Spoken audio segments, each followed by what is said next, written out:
അസ്സലാമു അലൈക്കും വറഹ്മത്തുള്ളാഹി തആല വബറകാതുഹു.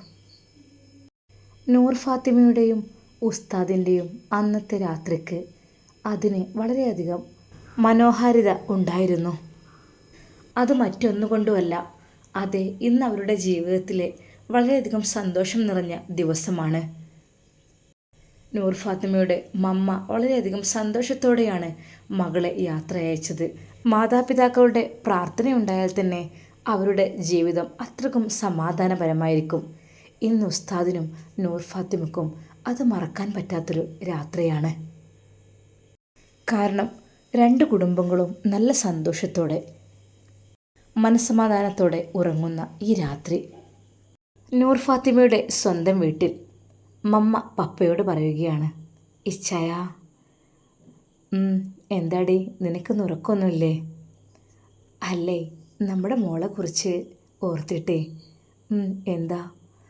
അതെ, നമ്മുടെ മോൾ എത്ര ഭാഗ്യവതിയല്ലേ. നിങ്ങൾ കണ്ടില്ലേ നമ്മുടെ മരുമകനെ? എത്ര ഭംഗിയാണ് കാണാൻ. അതുമാത്രമല്ല, മുഖത്തേക്ക് നോക്കുമ്പോൾ തന്നെ വല്ലാത്തൊരു ഐശ്വര്യം, എന്തൊക്കെയൊരു ബഹുമാനം. എനിക്ക് സത്യം പറഞ്ഞാൽ മുന്നിലേക്ക് ഇറങ്ങാൻ തന്നെ ഒരു നാണമായിപ്പോയി. നീ ഇതുവരെ അതിനെക്കുറിച്ച് നിനക്കൊരു മൈൻഡ് ഇല്ലാത്തതുകൊണ്ടാണ്. അടുത്തറിയുമ്പോഴല്ലേ അവരുടെ സ്വഭാവമൊക്കെ അറിയുകയുള്ളൂ. നമ്മൾ മുസ്ലിംസ് എന്നൊക്കെ പറയുമ്പോൾ നമ്മൾ വേറെ ഏതോ രീതിയിലൊക്കെ തെറ്റിദ്ധരിക്കും. പക്ഷേ അവർ എല്ലാത്തിലും ഉണ്ട് നല്ലവരും ചീത്തവരും. പക്ഷേ മുസ്ലിംസിലൊക്കെ പെട്ട ഏറ്റവും നല്ല ആളുകളാണ് അവർ. കാരണം നിയമങ്ങൾക്കനുസരിച്ച് ജീവിക്കുന്ന ആളുകൾ. അവരുടെ മതത്തിലും ഓരോ നിയമങ്ങളും കാര്യങ്ങളൊക്കെ ഉണ്ടാവുമല്ലോ, അതിനനുസരിച്ച് മാത്രമേ അവർ ജീവിക്കുള്ളൂ. അല്ലാതെ ഇഷ്ടം പോലെ എന്തും ചെയ്യാം എന്നുള്ള ടീമല്ല. അതുകൊണ്ട് തന്നെ ഞാൻ പറഞ്ഞല്ലോ, നമ്മൾ റീനമോള് നല്ലത് മാത്രമേ തിരഞ്ഞെടുക്കുള്ളൂ എന്ന്. ശരിയാണ് ചായ, നിങ്ങളങ്ങനെ പറഞ്ഞപ്പോഴൊന്നും എനിക്ക് ഉൾക്കൊള്ളാനേ കഴിയുന്നില്ലായിരുന്നു. പിന്നെ ഞാൻ പറഞ്ഞിരുന്നല്ലോ ആ ഫ്രാൻസിസുമായുള്ള വിവാഹത്തിനെ കുറിച്ച്. സത്യമായിട്ടും പിന്നെ ഞാൻ അതറിഞ്ഞപ്പോഴേ വല്ലാതെ അങ്ങോട്ട് ഖേദിച്ചു പോയിട്ടോ. നമ്മുടെ മോളെങ്ങാൻ അവൻ്റെ കയ്യിൽ കിട്ടിയിരുന്നെങ്കിലേ, അവനാണെങ്കിലൊരു മുഴുവൻ കുടിയനുമാണ്. അതുമല്ല, വേണ്ടാത്ത ചെറ്റത്തിലൊക്കെ ഉണ്ട് എന്നൊക്കെയാണ് പറയണത് കേട്ടത്. സത്യം പറഞ്ഞാൽ ഒരാളെക്കുറിച്ച് നമ്മളങ്ങ് ചിന്തിക്കാനൊന്നും പാടില്ല. എന്നാലും ഒരാൾ നമ്മളോട് വന്ന് പറയുമ്പോൾ നമ്മുടെ മോളെ കൈ പിടിച്ച് കൊടുക്കാൻ എനിക്ക് വല്ലാത്തൊരു ആഗ്രഹമായിരുന്നു. അവനുമായി മനസ്സമ്മതം നടത്താനും എനിക്ക് നല്ല ആഗ്രഹം ഉണ്ടായിരുന്നു.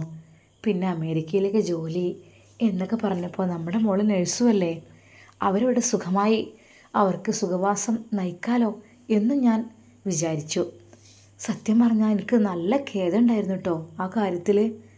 ഇപ്പം എനിക്ക് സമാധാനം തോന്നുന്നു. കാരണം നമ്മുടെ കുട്ടി എത്തിപ്പെട്ടത് നല്ല ആളുകളുടെ അടുത്താണല്ലോ എന്നോർത്ത്. അതേടി, നമ്മൾ ഭാഗ്യവാന്മാരാണ് സത്യമായിട്ടും. ഇച്ചായ, എനിക്ക് അവരുടെ വീടൊക്കെ ഒന്ന് കാണാൻ വല്ലാതെ കൊതിയാകുന്നു. ആഹാ, നീ ഇപ്പോൾ എന്നെക്കാളും മുന്നിലാണല്ലോ ആ കാര്യത്തിലൊക്കെ അല്ലേ. ഇപ്പോൾ നിനക്ക് ഇഷ്ടപ്പെട്ട് കഴിഞ്ഞപ്പോൾ അങ്ങോട്ട് പോകണം. ഇച്ചായ, ഞാൻ ഒരു കാര്യം ചോദിച്ചോട്ടെ? എന്താ പറ? നമുക്ക് ഒന്ന് പോയാലോ നമ്മളെ റീനമോളുടെ ഹസ്ബൻഡിൻ്റെ വീട്ടിലേക്ക്? നീ എന്താടി പറയുന്നത്? അതൊന്നും അവർക്കത്ര ഇഷ്ടപ്പെടുന്ന കാര്യമായിരിക്കില്ല. ഹേയ്, അങ്ങനെ വരാൻ വഴിയില്ല. ആ ഉമ്മയൊക്കെ എന്തൊരു നല്ല സ്വഭാവക്കാരിയാണ് അല്ലേ. അപ്പോൾ അതിപ്പോൾ മോശമല്ലേ നമ്മൾ ഇപ്പോൾ തന്നെ അങ്ങോട്ടൊക്കെ ചെല്ലുക എന്നൊക്കെ പറഞ്ഞാൽ? അവരിങ്ങോട്ട് വരട്ടെ ഇനിയൊരു ദിവസം താമസിക്കുവാൻ വേണ്ടിയിട്ട്. അതെങ്ങനെ ചായ വരുമോ? നമ്മളിവിടെ കർത്താവിൻ്റെ ഫോട്ടോ ഒക്കെ ഉള്ള ഇങ്ങോട്ട് അവരെങ്ങനെ വരുമോ? അവർ വന്നല്ലോ, വന്നിവിടെ ഇരുന്ന് ചായ എല്ലാം കുടിച്ചു പോയതല്ലേ. അപ്പോൾ വരാതിരിക്കില്ല, പക്ഷേ നിൽക്കുമോ എന്ന് സംശയമാണ്. അതങ്ങനല്ല മേരി, അവർക്ക് എന്നാൽ ഒരുപാട് ആരാധനാ കർമ്മങ്ങളൊക്കെ ചെയ്യാണ്ടാവും. നിസ്കാരം അത് 5 നേരം അവർക്ക് നിർവഹിക്കേണ്ട കാര്യമാണ്. അപ്പോൾ അതിനൊക്കെ നല്ല ശുദ്ധിയും വൃത്തിയുള്ള റൂമും കാര്യങ്ങളൊക്കെ ഇല്ലാഞ്ഞാൽ അതൊന്നും ശരിയാവില്ല. പിന്നെ മേരി, ഞാൻ നിന്നോട് പറയാൻ വിട്ടുപോയതാണ്. ഇനിയിപ്പോൾ നമ്മളെ മോൾ ഇങ്ങോട്ട് വരികയാണെങ്കിലും നമ്മൾക്ക് അവൾക്കുമായിട്ട് ഒരു റൂം പണി കഴിപ്പിക്കേണ്ടി വരും.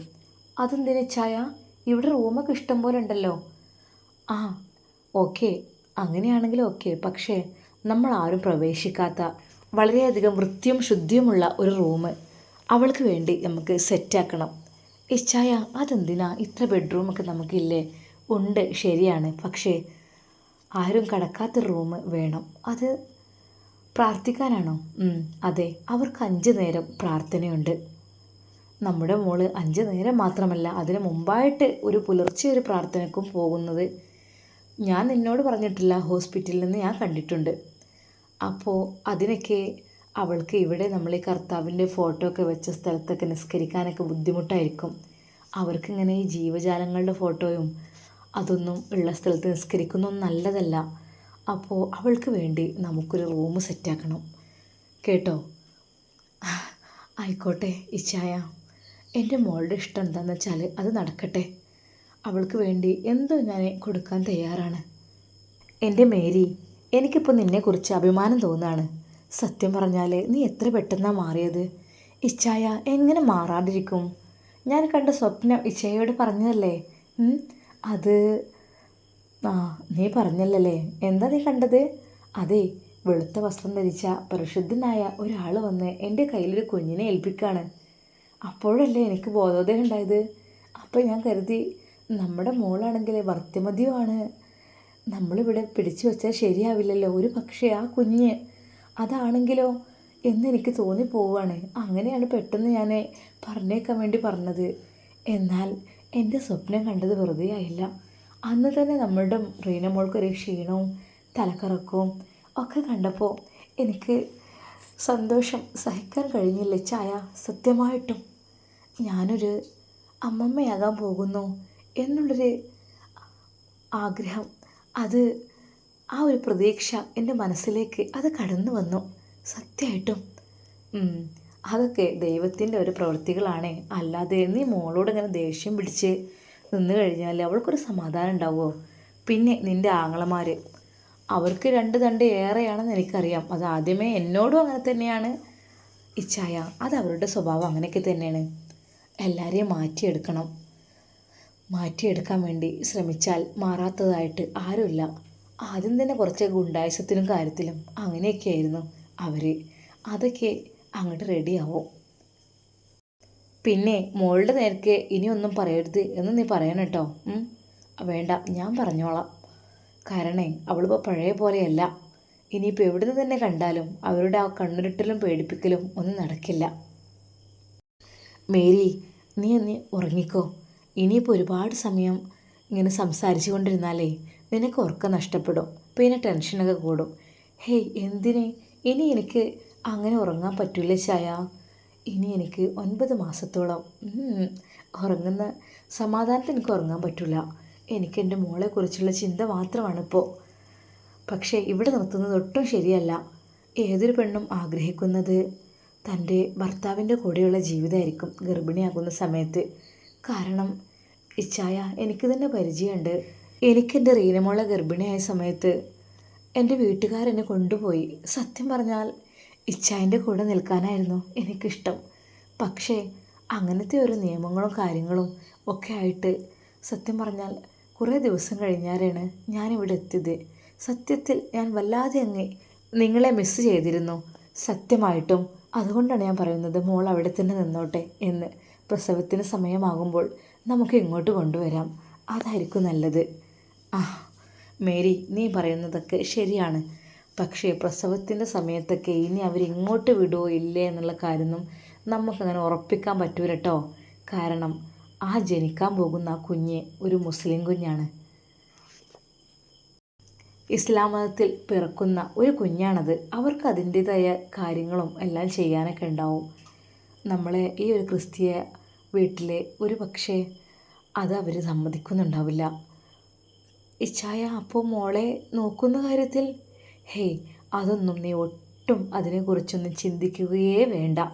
അതൊക്കെ അതിനുള്ള സെറ്റപ്പും കാര്യങ്ങളൊക്കെ എൻ്റെ മോൾക്കുണ്ട്. മോളെ ഇതുവരെ നിന്നത് എവിടെയാണെന്ന് നിനക്കറിയില്ലേ? അത് അതെ, മദീനയിലായിരുന്നു. മുസ്ലിങ്ങളുടെ പുണ്യമാക്കപ്പെട്ട സ്ഥലമാണ് മക്ക മദീന എന്ന് പറഞ്ഞാൽ. നമ്മുടെ മോൾ അവിടെ പോയി താമസിക്കുകയായിരുന്നു. ഒരു അറബി ഉമ്മ ഉണ്ടായിരുന്നു, അവിടുത്തെ വലിയൊരു മുതലാളിച്ചിയായ അറബി ഉമ്മ. മോള് പറയാറുണ്ട് എന്നോട്, നിന്നോട് പറയാൻ പിന്നെ നീ ഫോൺ എടുക്കൂല, നിനക്ക് ആദ്യം ദേഷ്യമായിരുന്നല്ലോ, അപ്പോൾ അവൾ എന്നോട് എല്ലാ കാര്യങ്ങളും പറഞ്ഞു തരും. അവിടെ അവളെ വളരെയധികം സുഖത്തിൽ കഴിയുകയായിരുന്നു. ഇനിയിപ്പോൾ എന്താ ഒന്നും പറയാൻ പറ്റില്ല. പിന്നെ നമ്മളെ ഒന്നും ഒരു കാലത്തിലും ബുദ്ധിമുട്ടിക്കൂല എന്ന് മാത്രമല്ല, നമ്മളെ മോളെ തന്നെ പ്രസവത്തിൻ്റെ കാര്യത്തിൽ ഇങ്ങോട്ട് വിടുമോ എന്നുള്ള കാര്യം സംശയമുണ്ട് കേട്ടോ. അതുകൊണ്ട് മേരി നീ ഒന്നും വിചാരിക്കരുത്. ഇച്ചായ, സത്യം പറഞ്ഞാൽ ആദ്യത്തെ പ്രസവം എന്നൊക്കെ പറഞ്ഞാൽ അത് വീട്ടിൽ അമ്മമാരുണ്ടാകുമ്പോൾ അവർ നോക്കുകയാണ് ഏറ്റവും നല്ലത്. ഇതിപ്പോൾ ഹേയ് അതിനെക്കുറിച്ചൊന്നും നീ ഇപ്പോൾ ചിന്തിക്കുകയേ വേണ്ട, ഇനിയുണ്ടല്ലോ ടൈം. ഇപ്പോൾ നീ ഹാപ്പിയല്ലേ? സത്യമായിട്ടും ഇച്ചായ ഞാൻ ശരിക്കും ഹാപ്പിയാണ്. എന്നാലേ നീ നല്ല റിലാക്സായി കിടന്നുറങ്ങിക്കോ, ഞാനും ഇതാ വരുന്നു. ആ രാത്രി മുഴുവൻ നൂർ ഫാത്തിമയുടെ വീട്ടിലും ഉസ്താദിൻ്റെ വീട്ടിലും സന്തോഷങ്ങളായിരുന്നു. സുൽഫത്തുമ്മ ഉപ്പയോട് പറഞ്ഞു, പിന്നെ എന്നാലും ഓളെ മമ്മക്ക് വല്ലാത്തൊരു മനസ്സാണ് തോന്നിയത്. നല്ല സ്വഭാവമാണ്. പിന്നെ നിങ്ങൾക്ക് കേൾക്കണോ? എന്താ? അതെ, അവളുടെ മമ്മ തട്ടൊക്കെ ഇട്ടിട്ടാണ് വന്നിരുന്നത്. അതെ, അന്ന് ഹോസ്പിറ്റലിൽ നിന്ന് ഡിസ്ചാർജ് ചെയ്ത് പോകുമ്പോഴും തട്ടമിട്ടിരുന്നു. സത്യത്തിൽ ഞങ്ങൾ കയറി ചെല്ലുമ്പോൾ ഞാൻ പെട്ടെന്ന് വിചാരിച്ചു, ഈ ഒരു ചുരിദാറൊക്കെ ഇട്ടിട്ട് ഒരു പെണ്ണ് പേതായി നിൽക്കുന്നതെന്ന്. പിന്നെയാണ് ആ മുഖത്തേക്ക് ഞാൻ ശ്രദ്ധിച്ചൊന്ന് നോക്കിയത്. അതെ, ആ ഒരു മുഖഷേപ്പ്, നൂർ ഫാത്തിമയുടെ അതേ ഒരു മുഖം അതുകൊണ്ട് മുറിച്ച് വെച്ചിട്ടുണ്ട്. സത്യം പറഞ്ഞാൽ അവളുടെ ജ്യേഷ്ഠത്തിയോ അങ്ങനെ എന്തൊക്കെ ഞാൻ വിചാരിച്ചു പോയി. പിന്നെയാണ് അറിഞ്ഞത് അവളുടെ മമ്മ തന്നെയാണതെന്ന്. സത്യത്തിലും തട്ടമിട്ടപ്പോഴേ അവരെ കാണാനും വല്ലാത്ത മൊഞ്ചുണ്ട് കേട്ടോ, നമ്മളെ മരുമകളെ പോലെ തന്നെ. ആഹാ, അങ്ങനെയൊക്കെയാണല്ലേ. പഠിച്ചോ ഹിദായത്ത് കൊടുക്കട്ടെ. ആർക്കൊക്കെ എങ്ങനെയൊക്കെ അള്ളാഹു വിധിച്ചത് ഒന്നും പറയാൻ പറ്റില്ലല്ലോ. ശരിയാണിക്കാ.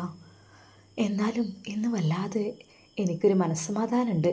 കാരണം ഓരോ വീട്ടുകാരും നമ്മളെ വീട്ടുകാരൊക്കെ സന്തോഷത്തിലാണല്ലോ ഇന്ന്.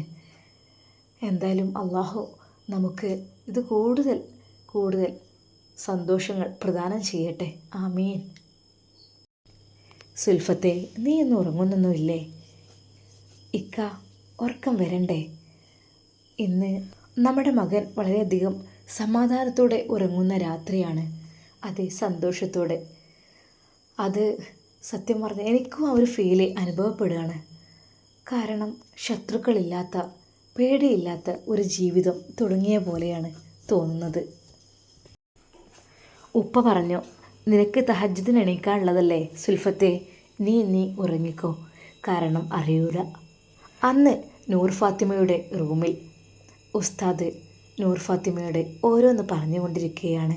നൂർ ഫാത്തിമ, സത്യത്തിൽ അള്ളാഹുവിൻ്റെ അനുഗ്രഹം കൊണ്ട് മാത്രമാണ് കേട്ടോ ഇങ്ങനെയൊരു ചാൻസ് പെട്ടെന്ന് കിട്ടിയത്.